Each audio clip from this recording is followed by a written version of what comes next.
Hey guys, Lord Brynjolf here, and today I'm going to do a kind of theory on how Skyrim or how Tamriel and everything could play out in the event of a second Great War. Now, this will be kind of broken into a bit of a series because there are so many possibilities that could happen to Tamriel in the event of the Second Aldmeri or Great War breaking out between the Empire and the government of Cyrodiil under Titus Mede II.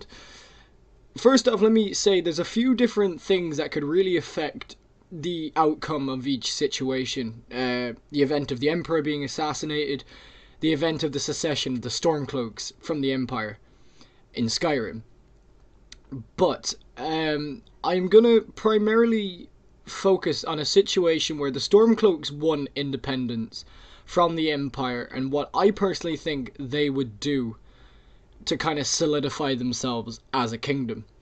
So in this kind of theory anyway, Ulfric Stormcloak manages to succeed in overthrowing the Empire from Skyrim. He manages to take Solitude and the entire state becomes independent from Cyrodiil. So we have the new Nordic Empire under High King Ulfric Stormcloak. So we have this new Skyrim, independent and free from the Empire. They can now worship Talos, and the capital has been changed to Windhelm. So, we have a few different kind of things that could happen. First off is the whole kind of thing with them kicking out the Thalmor and the Aldmeri Dominion.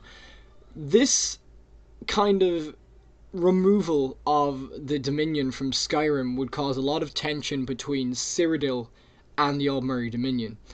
This would also be a perfect opportunity for the Aldmeri Dominion to actually strike Cyrodiil and attempt to take the Empire because of their massive loss of power from Skyrim.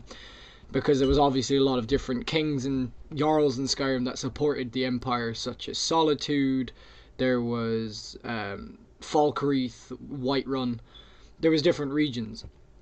But now because it is essentially independent now, they've lost a lot of power. Also, something key to note is that High Rock has also now been cut off from the rest of the Empire due to Hammerfell being an independent state now also. So, what would Skyrim do in a situation like this, where they've got complete independence from the Empire? Well, first off, we need to look at Cyrodiil. And of course, Cyrodiil has a region known as the Jarrow Mountains and the Colovian Highlands, which is a very, very Nordic region. They have the city of Bruma there, and a lot of it is very, very heavily Nordic influenced. I feel that in this situation, Ulfric Stormcloak would attempt to do something which I would refer to as kind of like the Nordic reunion. He would essentially try to reunify all Nords under a single banner. So I have a feeling that in this situation, Ulfric Stormcloak, because of the Empire's weakness, he would attempt to retake Calovia from the Empire. Now, in this situation, we must take into account as well that High Rock is still on the side of the Empire at this point. So High Rock would be very quick to intercept and attempt to invade Skyrim as well. Due to this situation happening where there is essentially now a two-front war breaking out between Ulfric Skyrim, the kingdoms of High Rock, and Cyrodiil, Markarth would have an attempt at essentially seceding. So, a lot of the attention is now focused in the war between Skyrim and Cyrodiil on taking Calovia, and with the High Rock invasion, a lot of the forces had to be split. This event would cause the Forsworn to essentially retake the Reach. That's a very rough border of the Reach, but we'll use it anyway. So, the Reach becomes independent. It is all under Madanach, the King of the Forsworn, and they now have this independent state that is seceded from Skyrim. Due to them seceding and wanting to solidify and hold their power, the new kingdom of the Reach would side with High Rock and the Empire in attempting to crush Skyrim down. So we would see this new kind of border being redrawn, where the Empire once again reintegrates and solidifies its power into Skyrim. So the Empire's border now expands. Once again, the Forsworn would agree to kind of swear fealty so long as they can practice their own kind of religion and customs within their own state, but they would demand that they be formally known as members of the Kingdom of High Rock. So, or the Province of High Rock even. So High Rock would thus expand its cultural borders to where Markarth is within Skyrim. So the Reach would now no longer be recognized as a part of Skyrim, it would now be recognized as a part of High Rock.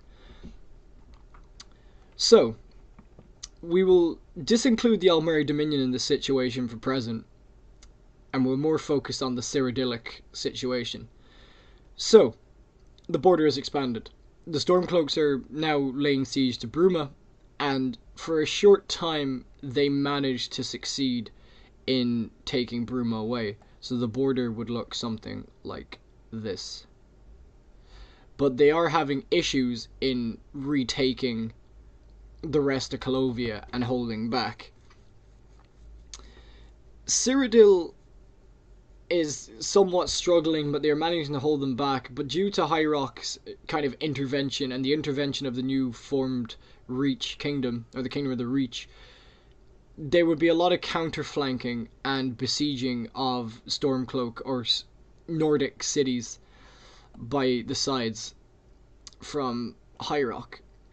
So many places such as Whiterun, Solitude, and Falkreath would fall under siege by the government of the High Rock. Due to this, Ulfric would have to turn back his forces to engage these forces that are there. So he'd essentially have to abandon the city of Bruma and his campaign in the Calovian Highlands to retake Bruma and follow a policy of reunifying Nords. So, what would happen? Well, first off, Solitude, due to it being close to Dawnstar, there'd be a lot of skirmishes along here between the High Rock Breton forces with Forsworn assistance or Reachmen assistance, and there'd also be a lot of attacking around Falkreath, and specifically a very important place to hold in this would be Whiterun, due to how center it is to Skyrim.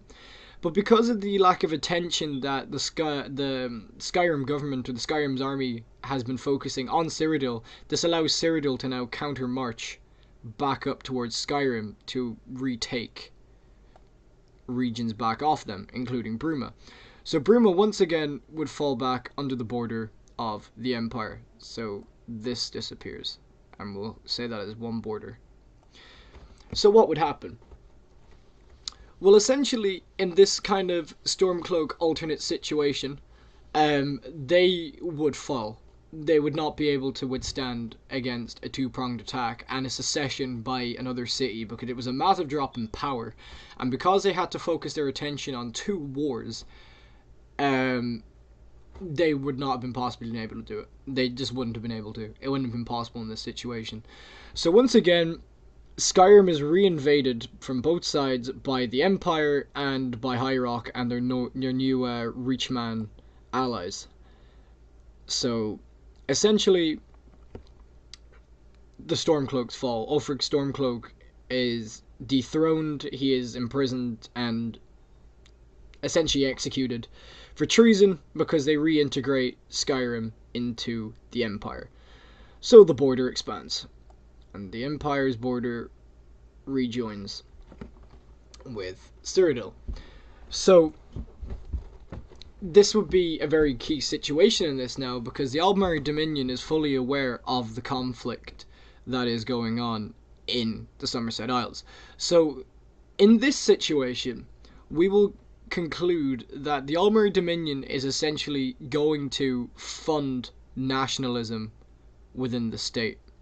Once again, they're gonna kind of ingrain this mindset of becoming free and independent, and because there'll be a lot of pent-up anger because of independence and removal of independence once again, and a re-annexation of Skyrim and integration into the state, they would build off that and cause more tension for the Empire. Because the key is that the Dominion would very much want a divided empire. They would like to see High Rock independent. They would also like to see Skyrim independent from the Empire, so they can primarily focus on their target, which is Cyrodiil.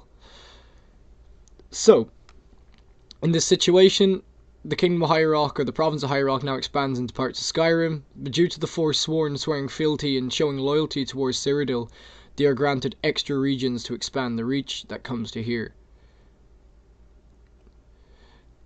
So the Kingdom of High Rock is now a much larger kind of, or province, much larger province. Madanach is now kind of crowned, in a way, High King of Skyrim due to his assistance.